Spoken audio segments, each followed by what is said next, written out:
All right, joining us live on the phone right now is Eastern Washington Congressman Michael Baumgartner. Representative Baumgartner, thank you for joining us. As you know, this bill passed with only Republican support along party lines in the House vote today. Why are you and Republicans so bullish on the legislation, and why do you think it's a good thing for Washington? Well, this was one big, beautiful day for the American people with passing this legislation. It's going to be great not only for our border security, but for our national security, for the American economy. So just a tremendous accomplishment, and I couldn't be more thrilled.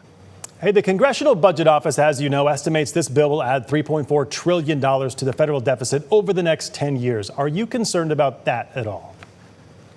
Well, you know, our deficit spending is a challenge. I would say I don't agree with those numbers in total. They have a model where the economy is only going to grow at less than 2%. And I think with what we're doing with energy production alone in this bill, where we're going to open up a lot of new oil drilling in Alaska, a lot of new American energy production, you know, I think we'll get growth rates above 3%. So I think it's going to be overall good for the economy and has significant savings as well, too. But it's a great piece of legislation. Another big sticking point for opponents of the legislation, Congressman, is what the CBO estimates it will do to health care for Americans. They estimate nearly 12 million Americans losing health coverage under Medicaid over the next 10 years. In fact, Cassie Sauer, the president and CEO of the Washington Hospital Association, calls the legislation, quote, a disaster for health care. She says there's no way to absorb the level of cuts in the Medicaid program without massive impacts to all Washingtonians' access to care. And what do you think about that? How do you respond to that statement from her?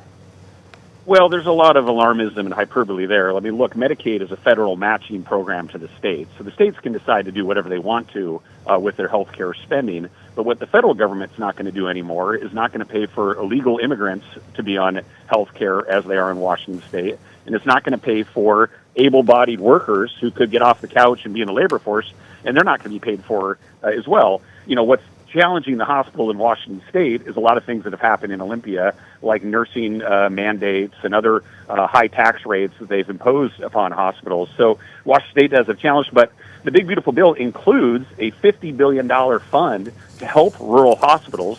I care a ton about rural hospitals. It's one of the reasons why when I was in the state Senate, I helped create the WSU Medical School and a rural healthcare medicine. So we're going to make sure that our rural hospitals and healthcare are taken care of. And so I wouldn't believe all the scare tactics that are out there about healthcare. It's actually going to be a stronger system for Medicaid with what we're doing in the one big, beautiful bill. I think you're referring to the Rural Health Transformation Fund that you just alluded to. Cassie Sauer, again, with the Washington Hospital Association, she brings that up in her statement released today as well. She calls it wholly inadequate. She says it adds bureaucracy and administrative hurdles to accessing funds and doesn't come close to making up for payment cuts. So why do you guys think you're so far apart with your opinions of what this bill will do to that? Well, I know the Hospital Association pretty well because I spent 8 years in the state Senate and used to work with them on a number of issues and help them. I mean, Washington State and the legislature has done a ton of things to make it tougher to run a hospital in terms of things like bed mandates, nursing mandates, and high taxes on hospitals.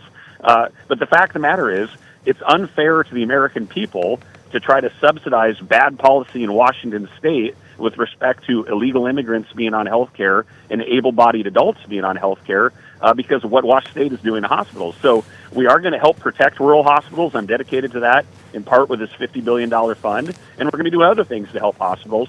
But overall, this is a program that makes Medicaid stronger, and just because some hospital executive is making these outrageous claims, I wouldn't worry about it. I'm very confident that we will take care of our rural hospitals. All right, Congressman Baumgartner, I think you mentioned that you are staying in D.C. because this bill now heads to the president's desk. Do you plan to be there in person when he signs it? Yeah, I'll be with the president at the White House tomorrow, and but really, this isn't just President Trump's victory or Republican victory. This isn't a victory for the American people. There's so many great things in this bill that are going to help our economy and make us safer. It's just really one big, beautiful day, one of the most historic pieces of legislation to pass the U.S. Congress, and I'm so pleased and honored to have played a role in it. Congressman Michael Baumgartner, appreciate your time today. Thank you so much.